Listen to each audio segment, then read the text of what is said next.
Esse podcast é distribuído pela Central 3. Você gosta do Medo e Delírio? E pode e quer apoiar a gente? O jeito mais fácil é meter o Pix recorrente para Medo e Delírio em Brasília, @gmail.com. Desde já, nosso muito obrigado. Agora, bora pra abertura. Eu acho que Trump é muito mais sintoma do que causa de uma sociedade doente. What is going on with our country? It's a sick country. Sociedade americana. A gente pode falar longamente sobre isso aqui, mas... It's a sick country. Para um jovem de 18 anos do sexo masculino, hoje a probabilidade de morrer antes dos 50 anos é maior nos Estados Unidos do que em Bangladesh. Olha só. É um fenômeno hoje chamado mortes por desespero. Opioide, alcoolismo, abuso de drogas, suicídio, depressão. Você vê, o país mais rico, mais pujante, com a melhor tecnologia médica, não oferece ao jovem do sexo masculino um horizonte de vida que lhe permita, inclusive, vencer os 50 anos numa proporção maior do que Bangladesh. Então, é uma sociedade doente. It's a sick country. Os 400 americanos mais ricos detêm um patrimônio líquido maior do que 150 milhões de americanos entre os 60% mais pobres. Isso cria um ressentimento, cria uma raiva e uma vontade de pôr fogo no circo, da qual o Trump é o beneficiário, né? O catalisador. Tudo errado. Para a maioria da elite brasileira, o Brasil é uma cópia mal feita dos Estados Unidos. Nós somos aquela cópia canhestra. Porra nenhuma. Errado. Amadora. Porra nenhuma. Tá errado. Toda errada. Porra nenhuma. Tá errado. Do similar nacional, né? Aquela coisa pobre. Mas não é. Não, claro que não. Nós somos um projeto cultural diferente. É o Brasil? Foda. Original. A presença afro-ameríndia na nossa cultura nos dá um potencial de originalidade cultural. Pra caralho. Eu acho que o Brasil pode ser uma potência cultural. Não no sentido de impor ou de colonizar o mundo, mas de encontrar a sua maneira e a sua forma de vida, que não é simplesmente mimética. Copiar o que o Ocidente moderno nos imputou e nos incutiu ao longo de todo esse tempo. E o que é o Ocidente? Todo mundo se foda. O opioide mata mais do que morte violenta no Brasil. Caralho! Foram 44.127 mortes violentas intencionais em 2024. O número de mortes anuais nos Estados Unidos por uso abusivo de opioides é maior do que toda morte violenta no Brasil. Bizarro. E quer mais um dado otimista? Vamos falar um pouco do Brasil. Vamos. Mortes violentas no Brasil caíram 31% nos últimos 4 anos. Há uma grande percepção compreensível de insegurança, mas se você pegar a estatística fria, a melhor que nós temos, mortes violentas caíram 31% nos últimos 4 anos. O Brasil subiu 5 posições no IDH no último relatório. Nós saímos do mapa da fome, da FAO, depois de muitos anos no mapa da fome, insegurança alimentar e subnutrição. A taxa de desemprego é a menor da série histórica do IBGE, tendo caído ao mesmo tempo o desalento. Ou seja, aumentou a participação no mercado de trabalho e caiu o desemprego. São resultados muito bons. Tem uma fracassomania que vem muito da Faria Lima, do mundo financeiro, que tem má vontade com o governo Lula, mas a realidade objetiva do Brasil não é o desastre a perder de vista, como Faria Lima e uma parte da esquerda também pensa que é. Isso aqui é um fracasso, não tem jeito, essa desigualdade, esse país está... Eu realmente discordo dessa visão de que o Brasil é um desastre a perder de vista. Pra caralho! Medo e Delírio em Brasília. Veja, vocês percebem a loucura? Legal. Olá, bem-vindos ao Medo e Delírio em Brasília com as últimas notícias do que restou do Brasil. Bom dia, boa tarde, boa noite. Bom dia, porra. Por enquanto. Eu sou o Cristiano Botafogo. Botafogo é bairro, viu, meu filho? Você viu a Fernanda Torres? Cristiano, seu lixo. Cristiano, seu lixo. Seu lixo. Seu lixo. Seu lixo. Lixo. Seu lixo. Seu lixo. Calma. Ei, Cristiano. Aquele verme maldito. Cristiano, e aí? E o... Brasília, depressão. Como é que chama, gente, o podcast dos caras? E o Medo e Delírio em Brasília. Medo e Delírio em Brasília. Isso. Beijo pra eles. Medo e delírio, hein? É um programa que, pô, mano, meio duvidoso, né, mano? Fora seu Medo e Delírio em Brasília, pô. Eu não ouço Medo e Delírio. É escrito por Pedro Daltro. Abraço, Dalton. Meu queridíssimo Pedro Daltro. Um beijo pro Pedro Daltro. Pedro Daltro. Pedro Daltro. Pedro Daltro. Todo mundo sabe quem é. Parabéns a toda a equipe de roteiro. Um beijo pro Pedro Daltro. Pedro pro beijo Daltro. Eu consegui descobrir quem está por trás do Medo e Delírio em Brasília. Eu nem conheço os caras. Esse é o terceiro episódio de 2026. Ah, é? Foda-se. Bora passar pano? Não. Tá, mas bora tentar passar um pouquinho menos de raiva? Bora. Banco Master. Enfim, estamos de volta, senhoras e senhores, e finalmente vamos falar dos desdobramentos do escândalo do Banco em dezembro e janeiro. E já vamos deixar algumas coisas bem claras, hein? O cantor Belo é o futuro Roberto Carlos. Não, caralho. O contrato da esposa do Moraes, Maridão de Dona Vivi. com o Banco Master é um escárnio. Deboche. Uma Brincadeira. Já se sabia dele antes da operação pra cima do Vorcaro, mas não se sabia dos valores. E Eu sou rica! bora com a Malu Gaspar no dia 9 de dezembro no Globo. O contrato tem um escopo bastante amplo, o de representar o Master onde for necessário, e não especifica uma única causa ou processo. Caso fosse cumprido integralmente, teria rendido para o Barcy de Moraes, escritório de Viviane, 129 milhões de reais. Eu sou rica! O que não ocorreu, já que o Master entrou em liquidação. Não perca a liquidação, Master. Porra, caralho, porra. Seriam 3,6 milhões de reais mensais. É uma fortuna de dinheiro. Durante 36 meses a partir do início de 2024. Um valor pornográfico, hein? Filme pornô. Teve gente dizendo que não era um contrato, mas...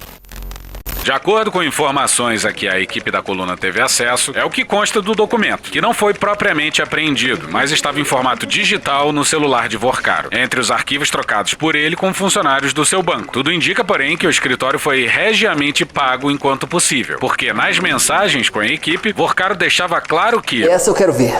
Não quero ver, não. Os desembolsos para Viviane eram prioridade para o Master e não podiam deixar de ser feitos em hipótese alguma. E detalhe interessante, nem a Viviane e nem o Maridão de Dona Vivi. Careca. negaram o contrato ou os valores. Um dos processos em que Viviane atuou foi uma queixa-crime apresentada em abril de 2024 por Vorcaro e pelo Banco Master contra o investidor Vladimir Timerman, que possui um litígio antigo com o empresário Nelson Tanuri. Na queixa-crime, Timerman é acusado de caluniar o banqueiro. Qualificado como renomado empresário mineiro de 40 anos de idade, que, de acordo com Timerman, teria participado e ou realizado operações fraudulentas, do qual, segundo o investidor, o Master era cotista. Porra, caso de calúnia com esses honorários é foda, hein? Aí não, boca de leite.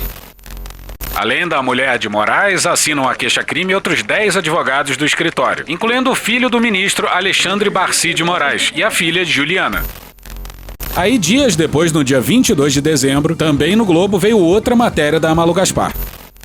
O ministro do Supremo Tribunal Federal, Alexandre de Moraes, procurou o presidente do Banco Central, Gabriel Galípolo, pelo menos 4 vezes para fazer pressão em favor do Banco Master. Não pode, cara. Você tá maluco. Você tá maluco.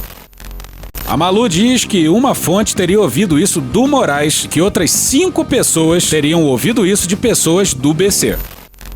Na versão desses integrantes, Moraes fez pelo menos 3 ligações para saber do andamento da operação de venda para o BRB e, em julho desse ano, pediu que o presidente do BC fosse ao seu encontro. Diz o Moraes que a reunião era sobre a Magnitsky. Na época ele estava sancionado. Mas porra, né? Não seria completamente alienígena também se um juiz com um parente muito bem pago não tentasse mexer os seus pauzinhos, né? Hipóteses. Sejamos realistas! Nessa conversa, de acordo com o que o próprio ministro contou a um interlocutor, ele disse que gostava de Vorcaro e, repetindo um argumento que o banqueiro usava muito, afirmou que o Master era combatido por estar tomando espaço dos grandes bancos. Vai ver essa de carta aos brasileiros da democracia, os banqueiros estão patrocinando. É o Pix que eu dei na paulada neles, os bancos digitais também que nós facilitamos. Nós estamos acabando com o monopólio de banco. Verdade. Estão perdendo o poder. Pô, aí a gente é obrigado a ficar do lado da Febraban nessa aí, cara. Que fase! E era só ver a ascensão meteórica do Master e os retornos incrivelmente mais altos que o mercado pra cravar que tinha alguma coisa errada. Tem algo errado, né? E todo o mercado, todo mundo sabia. Sabia disso? Só não sabia muito bem os detalhes, que agora vão se tornando públicos. Pediu ainda que o BC aprovasse o negócio com o BRB, que tinha sido anunciado em março, mas estava pendente de autorização da autarquia. Não pode. Bom, até aqui tudo errado. Tudo errado. O contrato milionário da esposa do... Careca. Assuntando sobre o... Tudo errado. Tudo errado. Pô, e quem defende qualquer desgraça desse naipe aí tá maluco, né, porra? Não pode. Galípolo, então, respondeu a Moraes que os técnicos do BC tinham descoberto as fraudes no repasse de 12,2 bilhões de reais em créditos do Master para o BRB. Diante da informação, segundo os relatos, o ministro teria reconhecido que, se a fraude ficasse comprovada, o negócio não teria mesmo como ser aprovado. Claro que não pode. Pois é, a história toda não é bem legal pro Moraes, não. Não é. Mas pelo menos, ao ouvir sobre os inacreditáveis 12 bilhões que não existiam, o Moraes enfiou a viola no saco e desistiu da pressão. Indevida pra caralho. É pouco? Eu acho é pouco. Mas pelo menos a matéria encerrou de uma forma menos trágica pro Careca. Aí o BRB projetou um prejuízo de uns 4 bilhões no fim das contas. E vamos combinar uma coisa, esse crime aí não é só do Careca. O STF é... Uma festa danada. E o que mais tem é esposo e prole de ministro atuando em causa que acaba chegando no STF. Bagunça. Nessa aí, o Careca forma uma maioria tranquila com alguns colegas. O pecado dele é o mesmo do Gilmar, do Toffoli, do Fux, do Cássio, do Zanin. E sabe o que resolveria isso? Filme pornô. Não, porra, um código de ética. O presidente do Supremo, Edson Fachin, Ministro Fachin. pretende criar um código de ética para magistrados de tribunais superiores. Aleluia, glória a Deus! A intenção é determinar limites bem claros, por exemplo, para a participação de ministros em eventos, recebimento de cachês. Parece que está havendo aí um certo delírio. O Fórum de Lisboa. O modelo é um conjunto de regras do Tribunal Constitucional Federal da Alemanha, Ai, negrou-se confusão. que impõe, inclusive, aos seus juízes que não emitam opinião sobre questões constitucionais. Cala a boca. Uau, cala a boca. Ou antecipe resultados de processos. O mínimo. Dar declarações a jornalistas devem ser compatíveis com suas funções. Porra. A reputação do tribunal, dignidade do cargo, determina também uma espécie de quarentena para juízes recém-aposentados. Portas giratórias. Será que ele vai colocar essa questão também relacionada aos escritórios de advocacia ligados a familiares de ministros do Supremo? Pois é, os ministros obviamente já ouviram o ditado: a mulher de César não basta ser honesta, é preciso parecer honesta. Certamente já meteram essa aí em alguma decisão. Vivemos a hipocrisia. E adivinha? Muitos ministros estão reclamando do timing. Só que o timing, pelo outro lado, eu acho perfeito. É isso. É isso mesmo. É isso. Exatamente isso. Pô, 2025 e não ter a porra de um código de ética pra ministro de Suprema Corte é foda, O hein? ministro do Supremo Tribunal Federal, Gilmar Mendes, afirmou que qualquer discussão sobre a criação de um código de ética da magistratura e dos próprios integrantes da corte deve ser feita de dentro pra fora. Ah, bate a merda, cara. Porra, puta que pariu. Pai, tá sendo proposto pelo Fachin. Quando é que o Fachin deixou de ser ministro? Responda. Ele também disse ser uma bobagem a atenção dada pela imprensa à participação de magistrados em eventos. Não é. A gente também acha bobagem e a gente nunca cobriu esses eventos aqui. Mentira.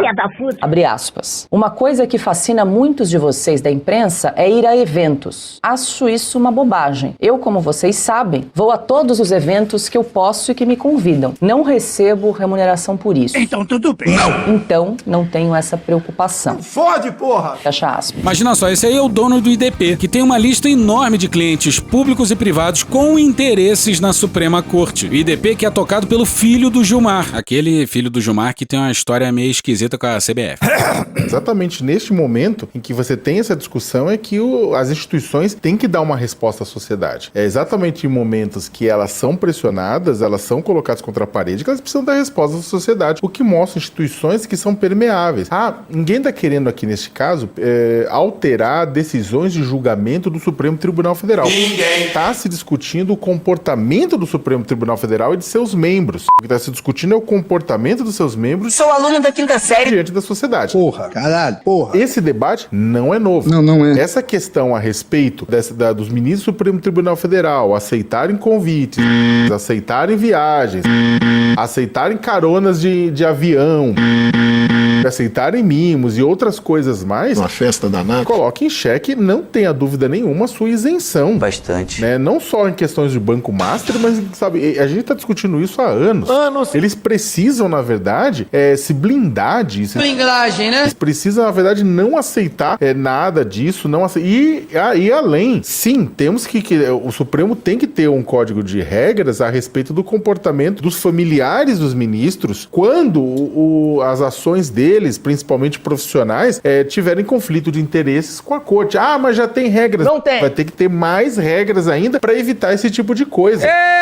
Ninguém tá colocando em suspeita a família do ministro Alexandre de Moraes. Mais ou menos. Mas exatamente porque isso tá dado é que você precisava de uma regra, inclusive para protegê-los nesse sentido. E o que a gente não tem. Não tem. E bora com o... Ministro Fachin, marxista-leninista. A democracia constitucional é, como já se observou, com acerto, uma construção permanente que demanda vigilância institucional,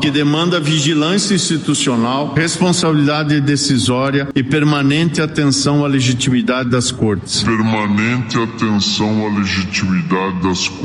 Cabe-nos, assim, exercer nossas atribuições com rigor técnico, sobriedade e consciência histórica. Não poderia, nessa direção, deixar de fazer referência à proposta ainda em gestação de um conjunto de diretrizes éticas para a magistratura. Tá certíssimo. Considerando o corpo expressivo que vem espontaneamente tomando o tema no debate público, dirijo-me à eminente ministra e aos eminentes ministros e também à sociedade brasileira para dizer que o diálogo será o compasso desse debate. O país precisa de paz e o judiciário tem o dever de semear paz. O Código de Conduta de Fachin, já apresentado a colegas e presidentes de outros tribunais, deve prever deveres gerais de integridade, imparcialidade e independência. Também impõe regras sobre manifestações públicas e participações em eventos por parte dos ministros. Além disso, sugere transparência sobre remunerações e benefícios recebidos em atividades externas e também a vedação à atuação de ex-ministros em processos ou articulações junto ao Supremo após o mandato. O mínimo! O perfil de Fachin é esse. Fachin não frequenta eventos de advogados. Tá correto. Também eventos promovidos, por exemplo, o Fórum de Lisboa ou de Buenos Aires de Gilmar Mendes. Fórum Jurídico de Lisboa, que é organizado, entre outros, pelo ministro do Supremo Tribunal Federal, Gilmar Mendes. Ele costuma dizer que a postura que ele considera adequada para o ministro do Supremo Tribunal Federal é atuar apenas nas decisões, sair dos holofotes, não dar declarações públicas sobre diversos assuntos avaliados pela Suprema Corte. Pois é, isso aí no Brasil de hoje soa como uma utopia. E se for implementado de fato, vai causar uma depressão profunda no Gilmar Mendes.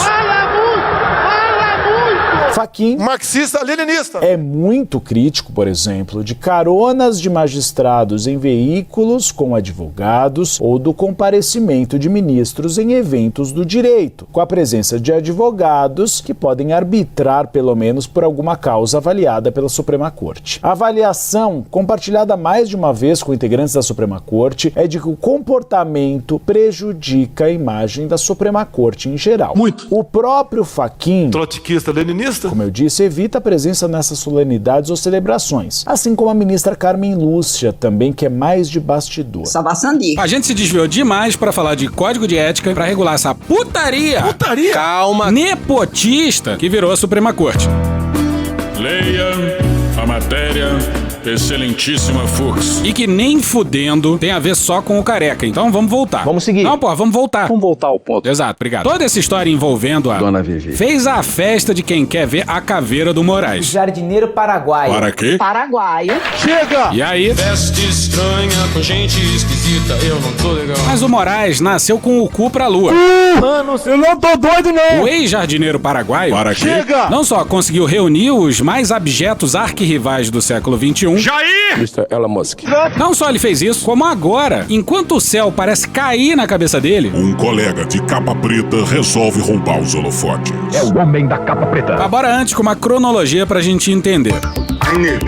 Confusão. Vorcaro foi preso no dia 17 de novembro. O Master foi liquidado no dia 18. No dia 28 de novembro, a defesa do Vorcaro pediu que o processo fosse pro STF. No dia seguinte, dia 29 de novembro, o Vorcaro saiu da prisão com uma tornozeleira por conta de uma decisão de uma desembargadora do TRF1. E aí, nesse mesmo dia, dia 29, o caso do Master, de fato, ficou no STF e caiu no colo do Toffoli.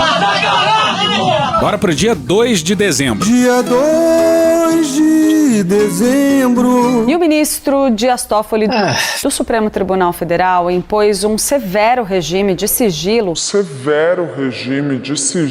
ao caso envolvendo o presidente do Banco Master, Daniel Vorcaro. Ele que é suspeito de uma série de fraudes financeiras. Pois é, e a palavra suspeito é um eufemismo, né? E algum grau de sigilo sempre existe. O que acontece é que o sigilo imposto pelo Toffoli é bizarro. E o Toffoli concentrou tudo na mão dele. Essa apuração é da nossa analista Luísa Martins e, segundo Segundo fontes ligadas ao ministro, a decisão se deu para evitar vazamentos que possam atrapalhar as investigações. Congress has a tendency to leak. This would not be good. If they leaked, General, I think it would have been maybe a very different result. E potencialmente anular os processos no futuro. Então tudo bem. Porra! Deixa eu falar uma coisa, você tem quantos anos, menino? Bom, aí no dia 4 de dezembro, a CPI do INSS aprovou a quebra de sigilo do Vorcaro. E os ouvintes mais atentos devem estar pensando que caralho o Vorcaro tem a ver com a CPI do INSS. Que viagem é essa, velho? Nando Reis, isso aqui? Acontece que a CPI investiga o Master por indícios de irregularidades nos consignados vinculados a benefícios previdenciários. E isso foi antes do escândalo estourar. E sim, a gente ignorou solenemente o escândalo do INSS aqui. Desculpe. Não dá pra falar de tudo, né? Verdade! Tá, beleza? Vamos seguir. Agora sim, bora pro dia 12 de dezembro. Informação do gabinete do ministro Dias Toffoli. Como você disse, tem concentrado toda a investigação envolvendo o dono do Banco Master. Nos momentos em que surge uma possibilidade de passar o Brasil a limpo, de dar uma virada, a direita se articula toda e impede que isso seja feito. Isso sistematicamente. O gabinete diz o seguinte, que em decisão liminar o ministro Dias Toffoli rejeitou um pedido feito pela defesa de Daniel Vorcaro, que pedia a anulação das quebras de sigilo telemático das mensagens, bancário e fiscal que foram determinadas pela CPMI do INSS. Ia ficar na cara demais, né? Então ficam mantidas as decisões quebra de sigilo telemático, bancário e fiscal de Daniel Vorcaro. Tá correto. Aí era preciso inventar algum absurdo. Ele tem talento pra isso. Ponto importante, diz o gabinete do ministro Dias Toffoli, que considerando o caráter liminar da decisão dele por medida de cautela, Com cautela. ele determinou que os documentos que são decorrentes da quebra de sigilo requerida pela CPMI sejam encaminhados diretamente à presidência do Senado Federal. Falando sério? Onde permanecerão acautelados até posterior deliberação pelo STF. Pois é, senhoras e senhores, logo o Alcolumbre. Só pode ser provocação. Bora pro Lauro Jardim no Globo no dia 15. Toffoli, que tem se mostrado obcecado em ser o guardião master do processo do Banco Master, dessa vez abriu uma exceção. Determinou que uma pessoa possa livremente compulsar o material, Davi Alcolumbre. Não explicou na decisão o motivo de dar o sinal verde ao presidente do Congresso para manipular, por exemplo, as trocas de mensagens do celular de Vorcaro. Faz algum sentido pra você isso? Pois bem. Porra, logo o Alcolumbre. De forma discreta. Primeira coisa que o Alcolumbre deve ter feito, deve ter metido um Ctrl F pra procurar o próprio sobrenome. Nem membro da CPI Alcolumbre é, beleza? Beleza. Que beleza. Certamente assoberbado de muito trabalho e de jornadas exaustivas. Ah, tadinho. Toffoli deve ter se esquecido que no ano passado, a Amapá Previdência, a Amprev, destinou 400 milhões de reais, vale repetir, 400 milhões de reais para investir em papéis do Master. Não deve ter lhe ocorrido que o presidente da Amprev, Jocildo Silva Lemos, já disse com todas as letras ter sido catapultado à presidência do fundo a convite de Alcolumbre. E muito menos poderia supor que alguém possa achar imprópria essa exceção facultada a Alcolumbre. Aí, 3 dias depois, no dia 15 de dezembro, matéria não assinada da Folha no dia 23, intitulada Veja a cronologia no caso do Banco Master. Toffoli libera a retomada do caso Master e determina a realização em até 30 dias de oitivas de investigados e de dirigentes do Banco Central. Pois é, o Toffoli tinha travado tudo pra delírio do Vorcaro. Aí, no dia 18 de dezembro, entra em cena, então, outro personagem pra roubar os holofotes do Xandão. E a notícia não para nem nesse fim de ano, né, pra gente. Desgraça! O TCU, o ministro do TCU, Jonathan de Jesus, deu uma decisão muito importante ontem, indicando ali possíveis irregularidades nessa liquidação extrajudicial feita pelo Banco Central. Ele disse isso mesmo?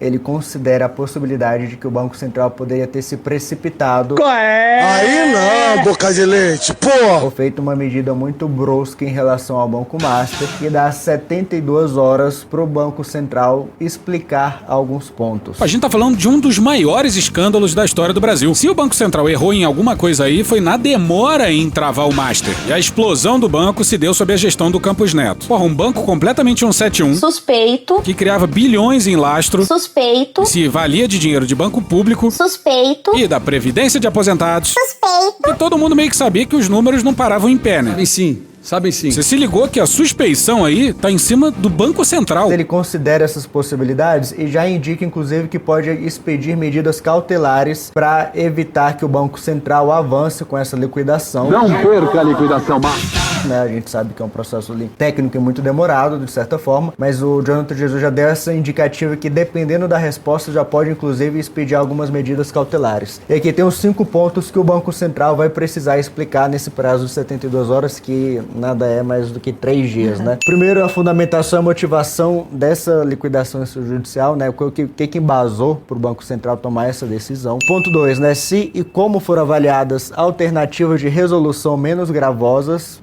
como o Jonathan considera essa possibilidade ele ter sido intempestivo demais em relação ao Master, ele quer ver se o Banco Central chegou a considerar algo mais leve para tentar solucionar todo esse grande problema que é o Banco Master, né? O 3, o histórico à linha do tempo das tratativas institucionais relacionadas às alternativas de mercado, que é um pouco parecido ali, mas mostrando esse histórico também. E as outras foda-se. Mas vamos combinar 2 coisas. O TCU não tem nada a ver com liquidação de banco. Não é função do TCU fiscalizar um órgão regulador e fiscalizador como o Banco Central. Apesar de ser uma autarquia, está no governo, obviamente está sobre a fiscalização do TCU, no que diz respeito às contas do governo, né? Por isso o nome Tribunal de Contas da União. Não a liquidação e as ações de fiscalização e regulação do mercado financeiro. Não é papel do TCU fazer isso. Não é. E a segunda coisa que a gente vai combinar é que esse Jonathan de Jesus aí é uma figura, digamos que, complexa. Pelo que o senhor tá falando, é um fanfarrão. Quem disse foi o senhor, seu Chico. Inclusive, já falamos desse rapaz quando ele foi pro TCU. Isso. Um veículo apreendido em abril pela Polícia Federal na casa do filho de Antônio Carlos Camilo Antunes, conhecido como Careca do INSS, pertencia à esposa, a mulher do ministro do Tribunal de Contas da União, Jonathan de Jesus. Pois é, essa pessoa aí que tá na linha de frente do Vorcaro. Bora pro Bruno Andrade e o Felipe Erlich, no dia 6 de janeiro na Veja. O indivíduo Não gosto de você. que questiona a liquidação do Banco Master não é economista e não tem especialização na área econômica. Ah, o Centrão! Jonathan de Jesus é médico de formação. Sou médico, sou ousado! E foi deputado federal por Roraima entre 2011 e 2023. Eu sempre fui do Centrão. Ele assumiu o cargo de ministro do Tribunal de Contas da União, o TCU, em março de 2023. Uma festa danada. Após ser indicado pelo Congresso Nacional.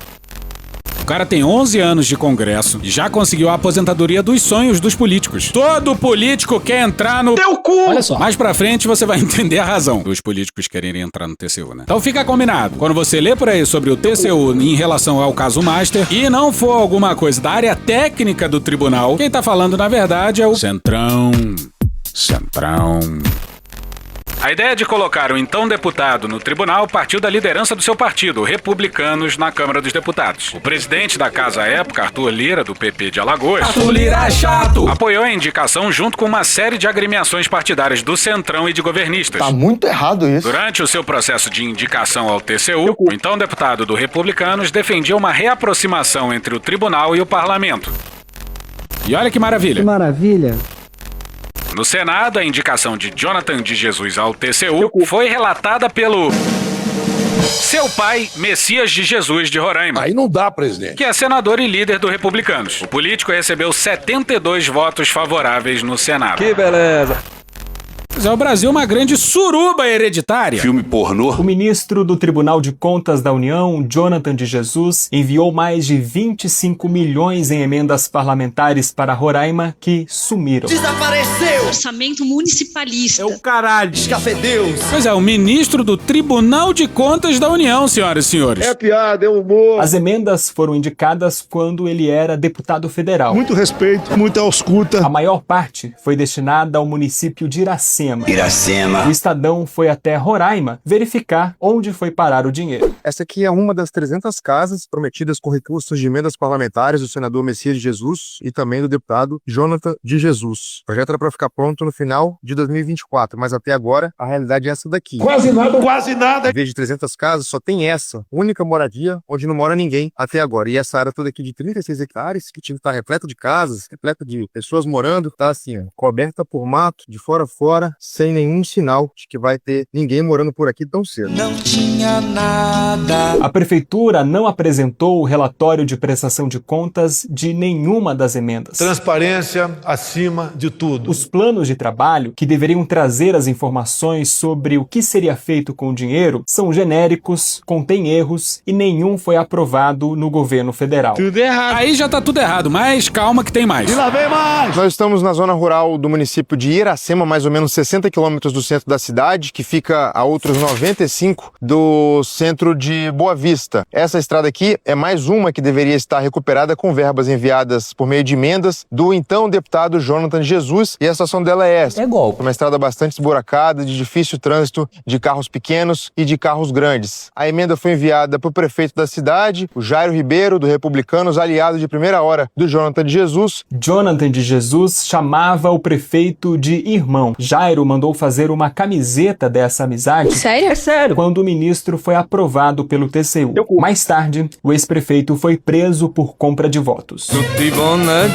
Uma volta com o caso Master. Jonathan de Jesus, hoje, o relator, ele diz em on the records, né? Ele vocaliza isso, de que não entende por que o Banco Central não vendeu o Master pro Banco Fictor. Vorcaro pensa a mesma coisa. Já há informações circulando dos nossos colegas jornalistas de que o TCU pode levar ou sugerir uma liquidação ordinária e não extraordinária que o Banco Central fez. E aquela ideia de não compartilhamento de dados sigilosos, o TCU off the records também vem falando que não tem nada a ver, que não houve acordo nenhum nesse sentido. Ou seja, a frente para salvar o Master continua firme e forte, e a operação de hoje, surpreendentemente, faz parte dessa frente. É só mais um soldado do Centrão na linha de frente do Vorcaro, um de muitos. Banco Master, que é um banco do Centrão. Ah, o Centrão! Tem gente da direita, tem gente da esquerda que se beneficia dessa relação com o Vorcaro, mas grosso modo é um banco do Centrão. É o Banco Central no Brasil e tem o Banco do Centrão. É o Banco Master. Vê a quantidade de gente que saiu em defesa. Vê a quantidade de gente no Congresso Nacional que tá pianinho.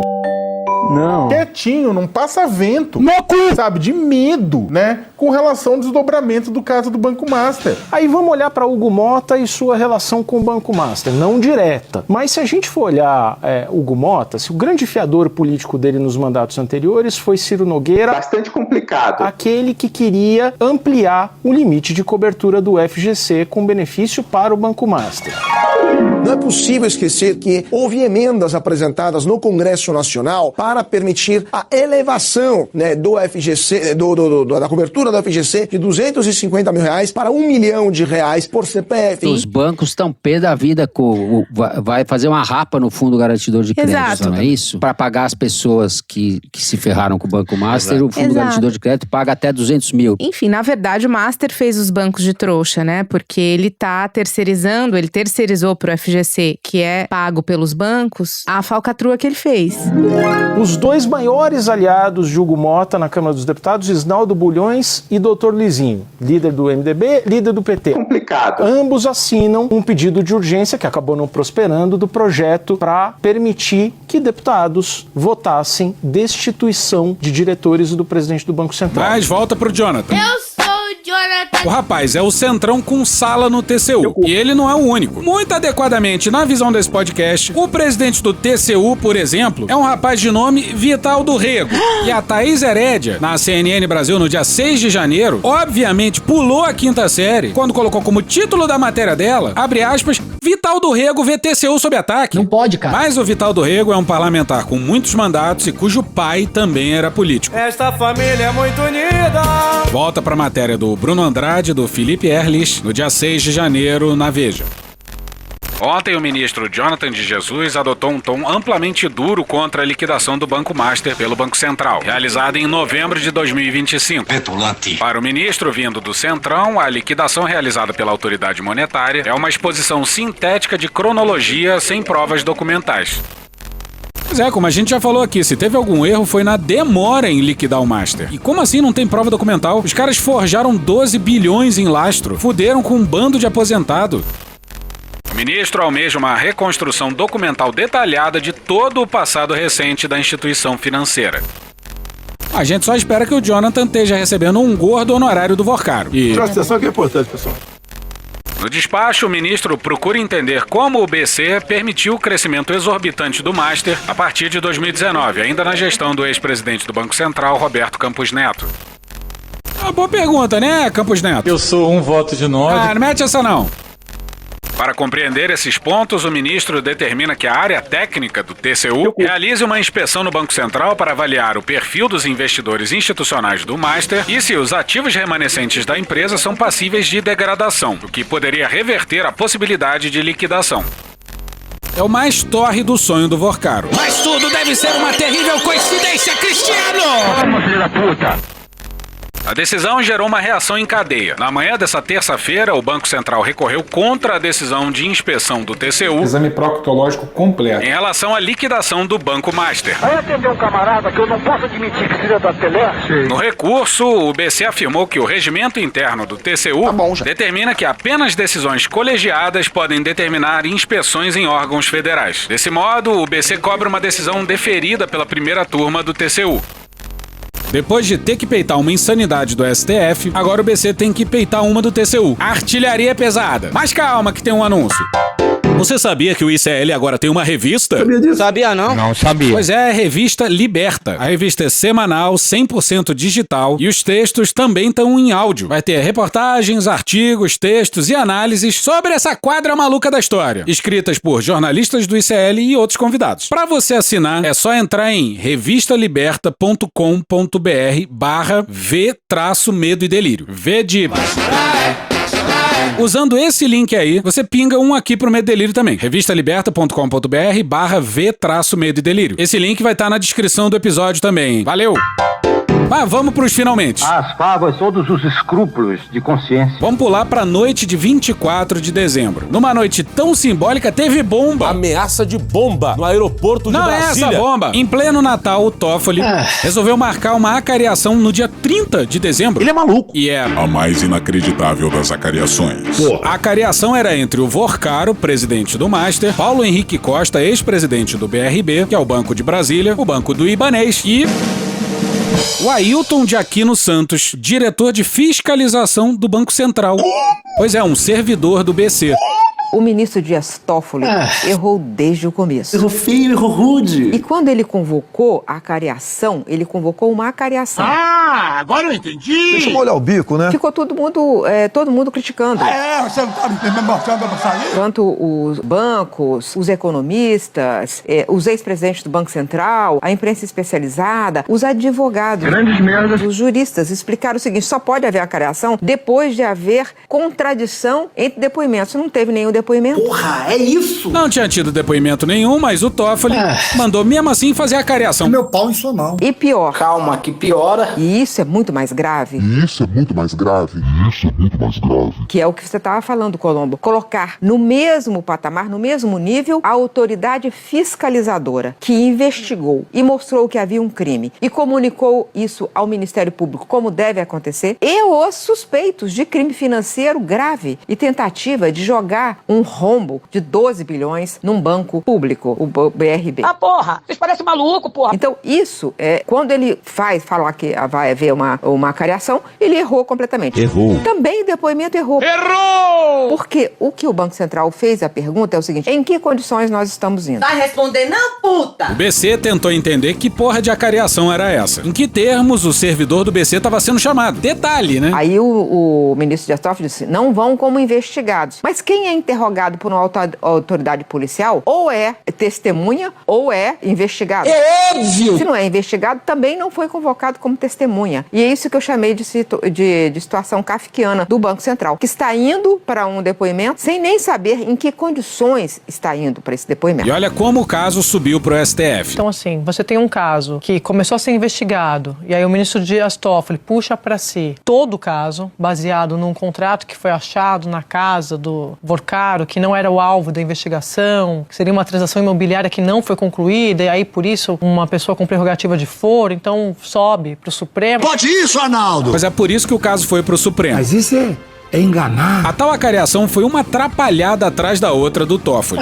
Porque ele desistiu da ideia inicial e esqueceu de avisar. 2 letras, PF. A delegada da Polícia Federal, Janaína Palazzo, se desentendeu com o juiz auxiliar do Supremo Tribunal Federal durante a investigação sobre o Banco Master. Vai tomar no seu filho da puta, vai chupar a puta da tua mãe. O episódio envolveu o juiz Carlos Vieira Adamec, auxiliar do ministro Dias Toffoli, durante a coleta de depoimentos do inquérito. A delegada afirmou que não havia sido informado sobre a realização de depoimentos individuais e que recebeu orientação da direção da Polícia Federal para promover apenas uma acareação entre o dono do Banco Master, Daniel Vorcaro, o ex-presidente do BRB, Paulo Henrique Costa, e o diretor de fiscalização do Banco Central, Ailton de Aquino. No entanto, o juiz auxiliar sustentou que a determinação previa a tomada prévia dos depoimentos individuais. Para resolver o impasse, Adamec telefonou para o ministro Dias Toffoli, que manteve a decisão de ouvir os investigados separadamente. Diante disso, Janaína Palazzo solicitou que a ordem do ministro fosse registrada em ato. Maravilhoso! Pô, tá certíssima, delegada. O Toffoli acha que essa porra é o quê? Brasil bagunça. Outro ponto de tensão entre o STF e a Polícia Federal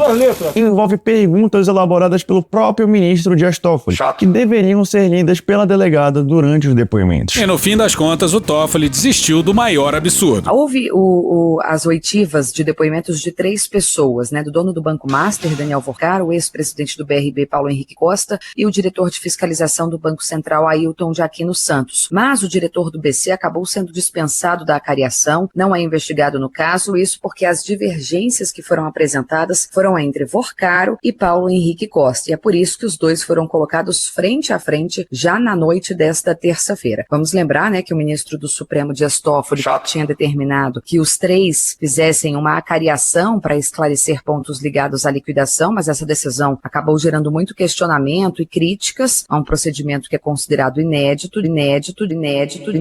Diante disso, Toffoli recuou, autorizou primeiro a coleta dos depoimentos e deixou a decisão final sobre a acariação a cargo da delegada da Polícia Federal, que acabou decidindo por esse procedimento apenas entre Vorcaro e Paulo Henrique Costa. E obviamente a delegada não colocou em pé de igualdade o fiscalizador e o criminoso. E muitas outras coisas aconteceram e não tem como falar de tudo, então vamos pros dias de hoje. Porque, de novo, o Toffoli mordeu e assoprou. A Polícia Federal deflagrou hoje uma nova fase das investigações sobre as fraudes no Banco Master. Os agentes fizeram buscas em endereços da família de Daniel Vorcaro e apreenderam o celular do empresário Nelson Tanuri. Pegaram o telefone do Tanuri. Pegaram meu telefone. Imagina só, se tinha 2 telefones perigosíssimos pra explodir Brasília, eram o do Tanuri e do Vorcaro. O Vorcaro não deu a senha do celular. A gente não encontrou informação sobre o Tanuri, mas se a gente tivesse que apostar, também diria que não deu a senha. Mas não vai adiantar. Bora pra Júlia do Ailib no dia 16, no G1.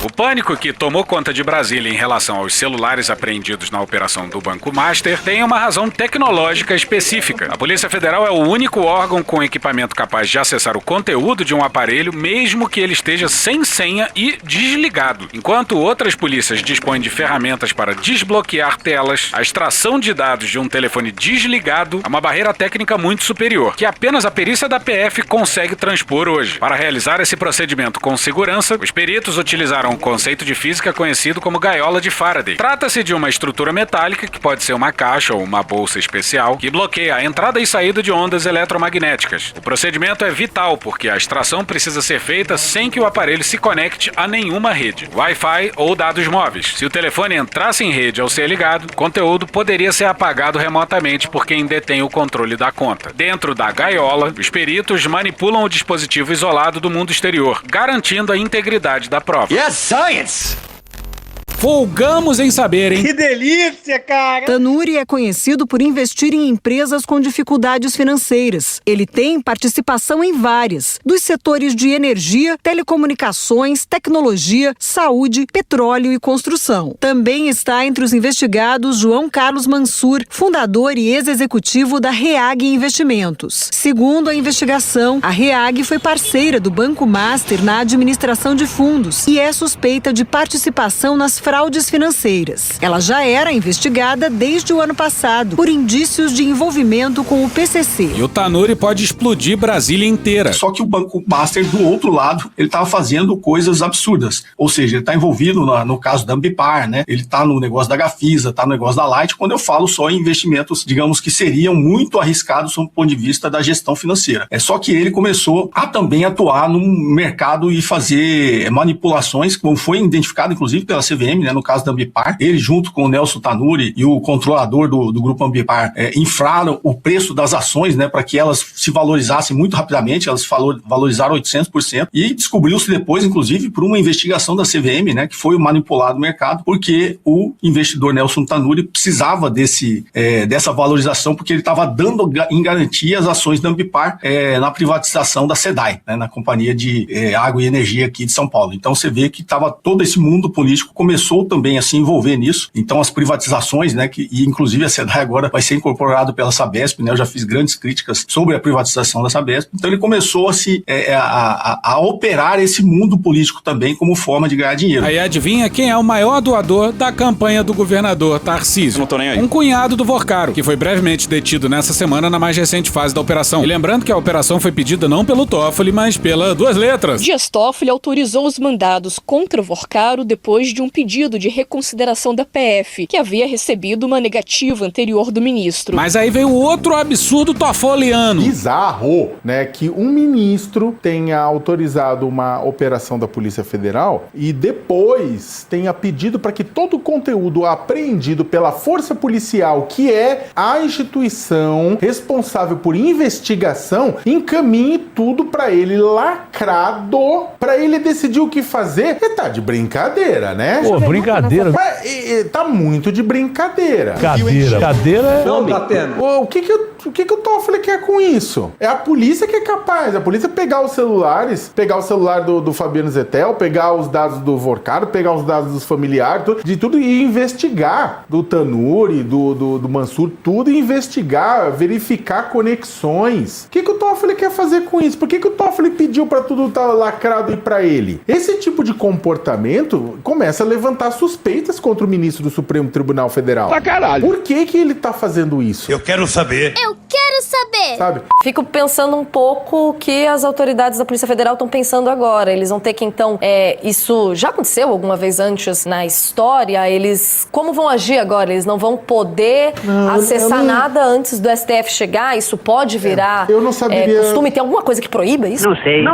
E tudo pegou tão mal que... O ministro Dias Toffoli, relator do caso sigiloso do Banco Master no STF, recuou de decisão que mandava que bens apreendidos pela Polícia Federal em operação nesta quarta ficassem armazenados no Supremo, com o Toffoli. Também causaram estranheza críticas de Toffoli ao que seria, nas palavras dele, uma demora da Polícia Federal em cumprir mandatos relacionados ao escândalo Master. Mas que filho da puta, olha aí, veja você. Pois é, senhoras e senhores, o Toffoli saiu dando esporro na PF como se fosse a PF que estivesse acobertando o Vorcaro e companhia. Mas que filha da puta. O magistrado ainda determinou o sequestro e o bloqueio de bens que superam 5,7 bilhões de reais de todos os alvos da operação, incluindo carros, relógios de luxo e dinheiro vivo. A operação desta quarta também chamou a atenção por posturas de Toffoli. De início, o ministro determinou que os bens apreendidos ficassem lacrados na sede do STF, ou seja, que não seguissem para a perícia imediata da Polícia Federal. O armazenamento no Supremo gerou preocupação entre investigadores, que temiam acessos remotos a aparelhos e perda de informações com a possível demora da análise. E olha a ajuda inestimável que o Toffoli deu pro Vorcaro. Primeiro é importante destacar o seguinte: desde 2024, os sistemas Apple e depois 2025 o sistema Android da Google tem uma trava que se chama Before First Unlock. Se você deixa um celular mais de 72 horas sem extrair os dados, esses dados se perdem. Isso é uma trava de segurança dos sistemas. Então, se esse celular celulares iam ficar armazenados no Supremo Tribunal, o Supremo não ia conseguir acessar rigorosamente nada. A partir do momento que eles também não vão para a PF, Toffoli se corrige e passa para a PGR, ele dá um tempo adicional valioso para que os investigados consigam alterar dados guardados na nuvem. Então, isso do ponto de vista da investigação é uma falha tremenda que por si só compromete todos os desdobramentos daqui em diante. O Toffoli tentou driblar a tal gaiola de Faraday, mencionada anteriormente aqui. No início da noite, após a polêmica, Toffoli decidiu que é a PGR quem deve guardar e analisar os materiais apreendidos. Outro ponto de atrito foram as críticas diretas de Toffoli à Polícia Federal. O ministro se queixou da falta de empenho da corporação e da inobservância expressa e deliberada de decisão tomada por ele. Toffoli ainda colocou na conta da PF eventuais prejuízos à investigação. Primeiro que ele dá um esporro, né, uma bronca na Polícia Federal completamente descabida, né, você não organiza uma operação desse porte.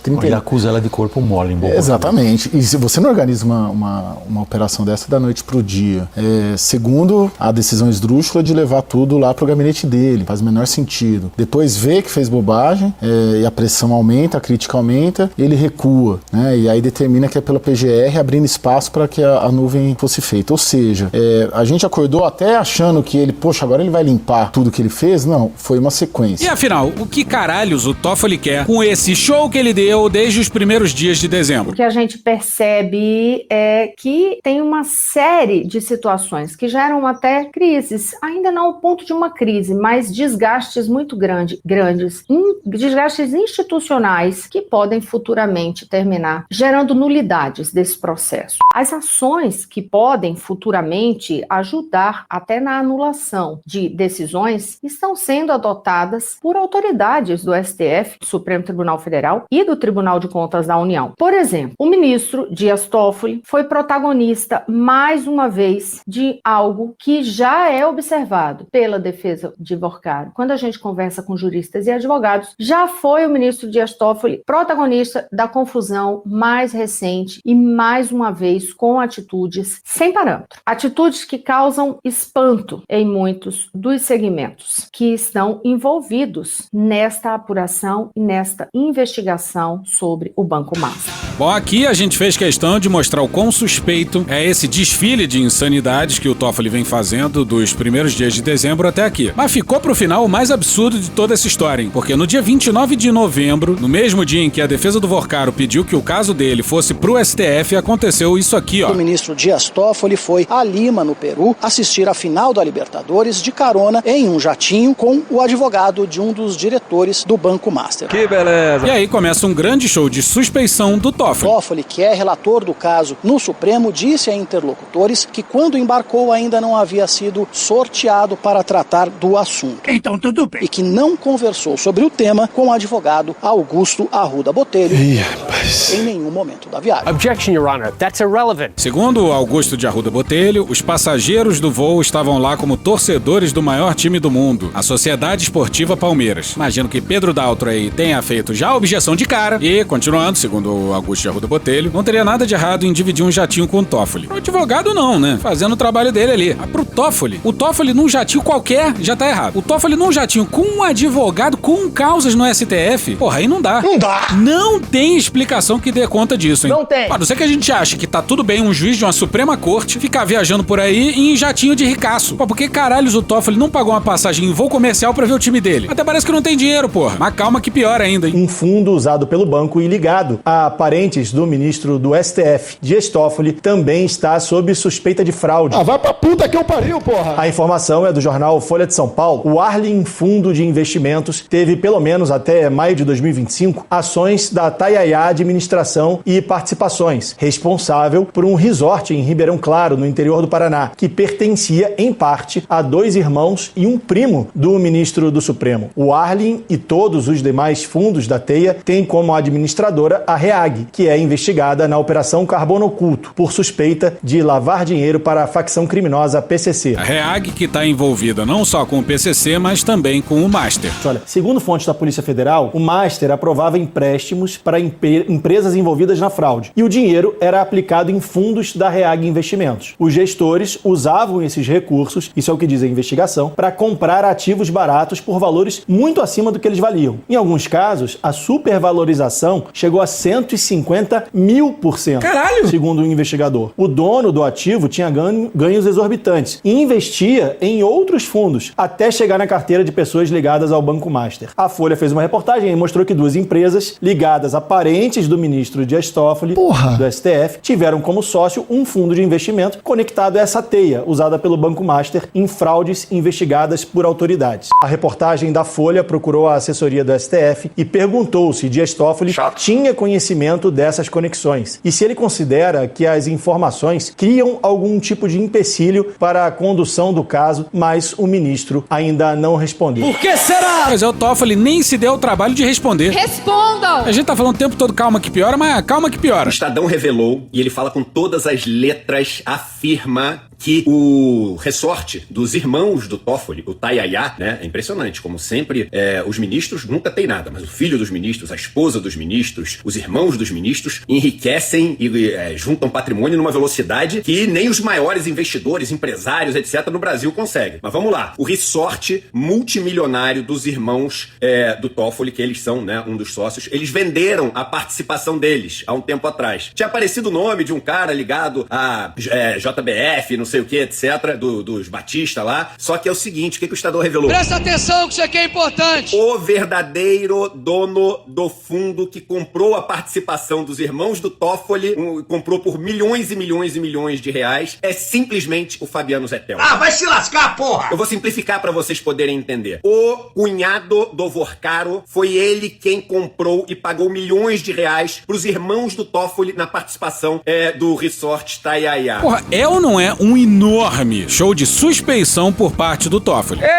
Mas olha só, o Toffoli, que é o cara que trouxe o caso pro STF, aceitando um pedido do advogado do Master, o Toffoli, que é o cara que colocou sigilo na história, o Toffoli, que ao fazer tudo isso, tirou ali a possibilidade da Polícia Federal durante algumas semanas continuar com a história, e o Toffoli, que foi o cara que depois, quando a Polícia Federal voltou a poder fazer ali suas operações, e fez uma operação muito grande, que pegou as provas todas e disse que ia ficar com o STF, o Toffoli, os irmãos dele venderam uma participação por milhões de reais para o cunhado do dono do Master, através de um fundo que era da Reag. Meu irmão, minha irmã, é o Estadão que tá dizendo, tá? É o Estadão que tá dizendo. Você fala que é um advogado. E olha o déjà vu. De novo, cara! Pedro Augusto Figueiredo, Gênia Andrade e Luiz Vassalo no dia 16 no Estadão.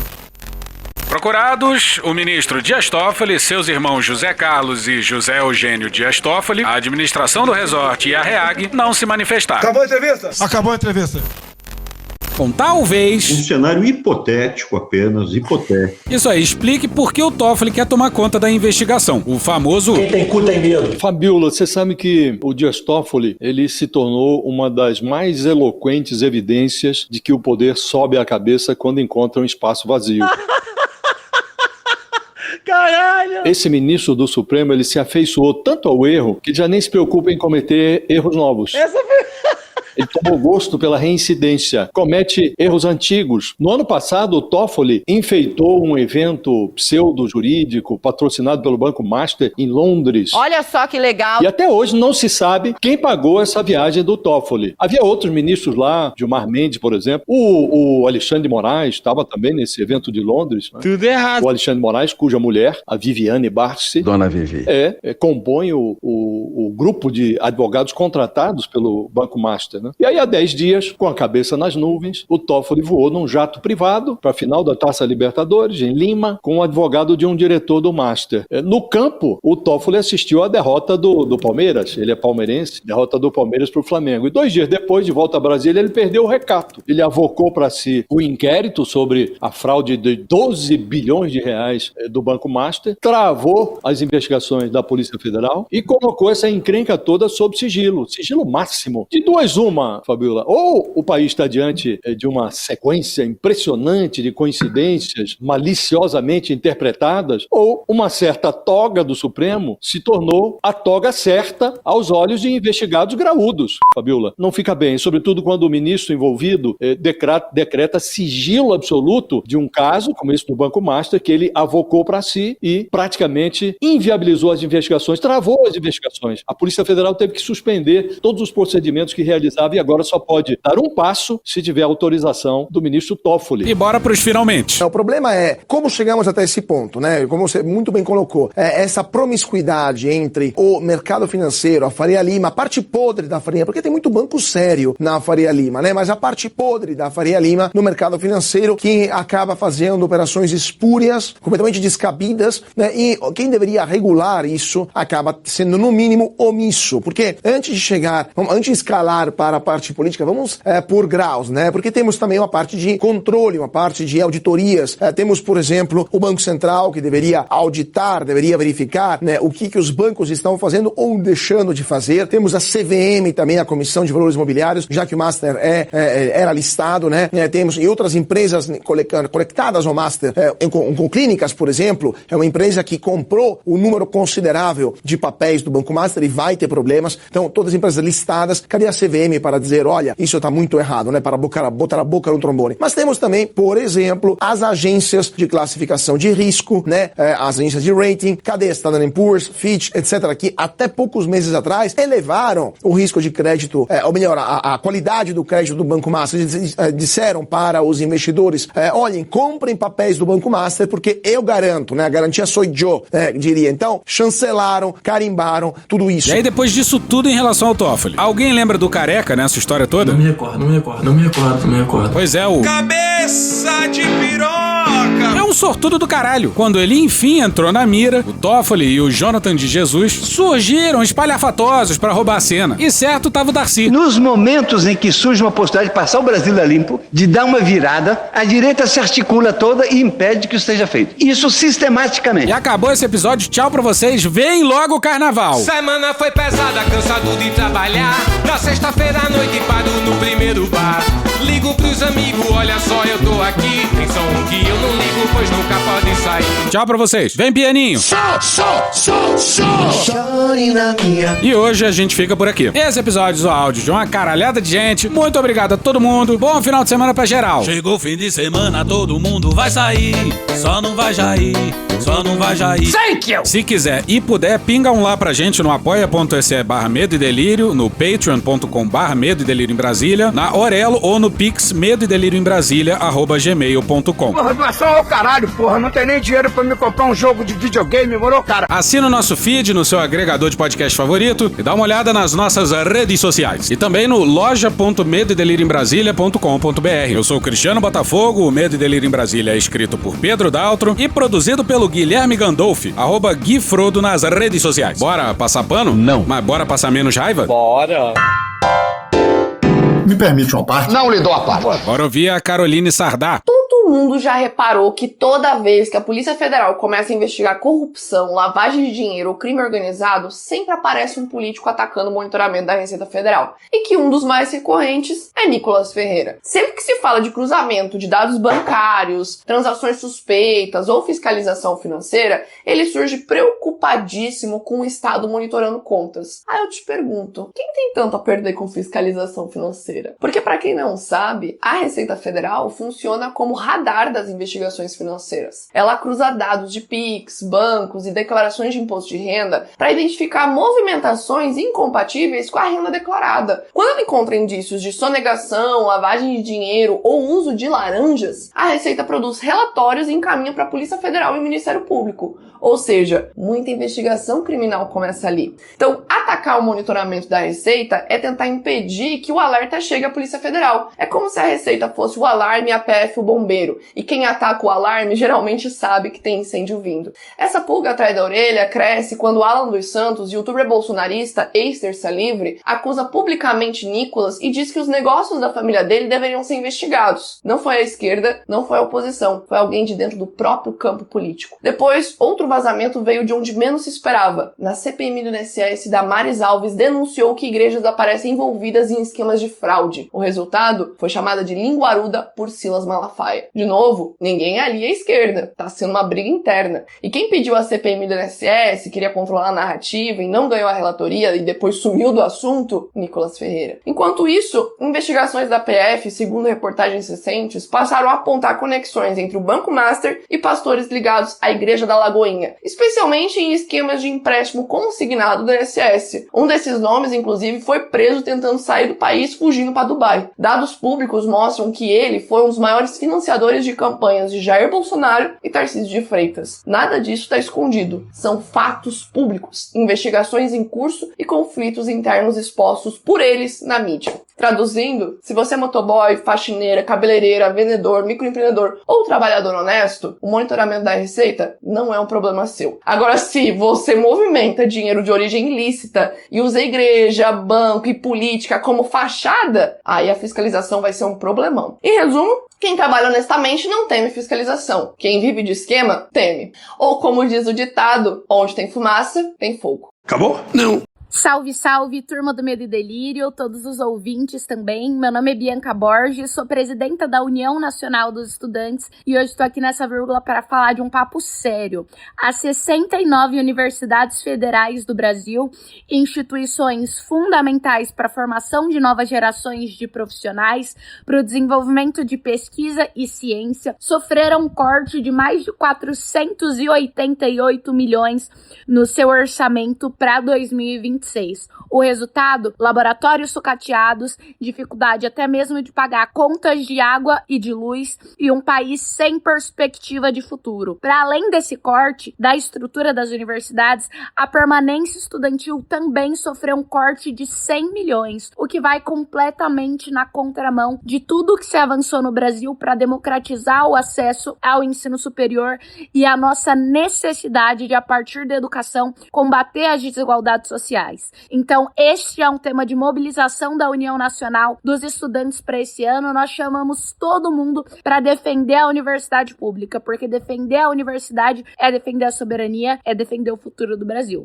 Acabou? Não. E bora ouvir o Luiz Antônio Simas. Eu venho de uma cidade, o Rio de Janeiro, que eu suspeito que não tenha inventado o samba. Como acho também que a Bahia não inventou. Como acho também que Pernambuco da minha mãe não inventou, né? O samba, a rigor, ele tem uma enzima do Congo-Angola que é catalisada no Brasil de inúmeras maneiras. Mas eu concluiria dizendo o seguinte, o samba é tão poderoso que eu venho de uma cidade que não inventou o samba, mas certamente foi inventada por ele. O samba inventou o Rio de Janeiro. E, em alguma medida, o samba inventou um certo Brasil mais generoso do que o Brasil do horror, né, que é colocado diante da gente. O samba é um inventor de mundo. Acabou? Não. E bora ouvir o Giovanni Del Prete no Brasil de Fato. O Trump ele tem feito uma política desde o início desse mandato, já antes, mas agora, nesse último ano, que agora dia 20 de janeiro, cumpriu um ano da posse do Trump. Então, ele tá atacando vários países ao mesmo tempo, com tarifas, com sanções, com guerras, ou aonde já está a extrema-direita governando, aumentando a presença militar dos Estados Unidos na região. Ou seja, depois também que lançou essa doutrina Monroe, como está sendo dito agora, que mistura Donald Trump com doutrina Monroe, quem lê aquilo não precisa ter muita surpresa. Quem ainda está surpreso do que está acontecendo está desinformado. Isso é bastante evidente. Quando a gente olha, né, um país que se autopercebe como em crise, em declínio do que já foi um dia, e, portanto, precisa investir todos os esforços na sua industrialização. Como eles não têm as matérias-primas, os recursos básicos, eles precisam de uma estratégia militar, de violência, de colonização, para desestabilizar e garantir esses recursos para o seu desenvolvimento econômico. Então, marcando essa data pela paz no continente, que é o dia 28, o 28 de janeiro, como um dia continental, pactuado aí com diferentes redes continentais, né, com o movimento de mulheres, o movimento camponês, os partidos políticos, as centrais sindicais, enfim, a gente tem feito um esforço também, porque muitas iniciativas de solidariedade, né, aconteceram pelo mundo. A gente registrou um levantamento feito pela Assembleia Internacional dos Povos, 230 cidades em protestos em uma semana, né? E boa parte delas concentrada nos Estados Unidos mesmo, como vocês estavam comentando. Assunto é o que não fala dentro dos Estados Unidos, até porque é uma cortina de fumaça, muitas vezes, dessas várias, às vezes bravata e às vezes ataques diretos dos Estados Unidos, pra ninguém olhar o que tá acontecendo lá dentro. É verdade. Acabou? Não. Acabou sim. Acabou? Acabou. Acabou. Porra, acabou! beijinho, sigamos com muito amor e poesia. Ouve a voz do seu períneo. A boca é um ânus da face. Varanda do pum. Lexotan não se toma na veia. Essa porra é maconha? Quando você é jovem, qualquer pessoa que tem um baseado vira seu amigo. O Bolsonaro sendo atropelado. Tô de acordo. Fazer as pessoas passarem fome. É isso. Cenoura, cenoura. Mais ou menos isso. Que porra é essa aqui? É maconha essa porra? Quem fuma 200 baseados? Muita gente. Mas muita gente. Conversa de bêbado. Nem todo artista é maconheiro, mas todo maconheiro é um artista. Algum delírio. Presunto Parma, vamos lembrar, não é qualquer presunto. Não é proibido no Brasil transar. Antigamente as pessoas ainda coçavam a virilha, hoje nem isso coça mais. Pegue sua Toyota, empurre dentro do seu cu. Um Opalão, um Chevette, um Gol Bolinha. Vai deixar eles mijarem em cima de você. Lixo. Arrombado. Vai entrar o grosso. O grosso chegou! Ai, que dor no meu pau. Eu sou especialista em pau. É a piroca. Ela é bastante extensa. Veja a gramatura. Você não sabe como eu ficava feliz quando eu vi um trabalhador mostrar uma pica. Também entra. Cadê os machos? Eles têm um pênis. Pistolão bonito, né? Há controvérsias. Contém ovos. Não esqueça de lavar os testículos, a virilha e o ânus. 95% da população mundial faz errado a limpeza do ânus.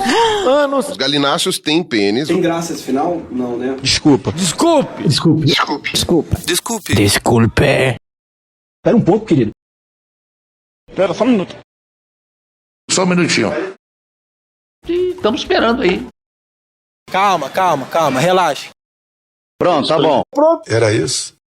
Acorda, vagabundo! Acorda! Obrigado, minha gente. Deus proteja a todos. Sejam felizes. Abraço. Deus proteja a todos. Creu.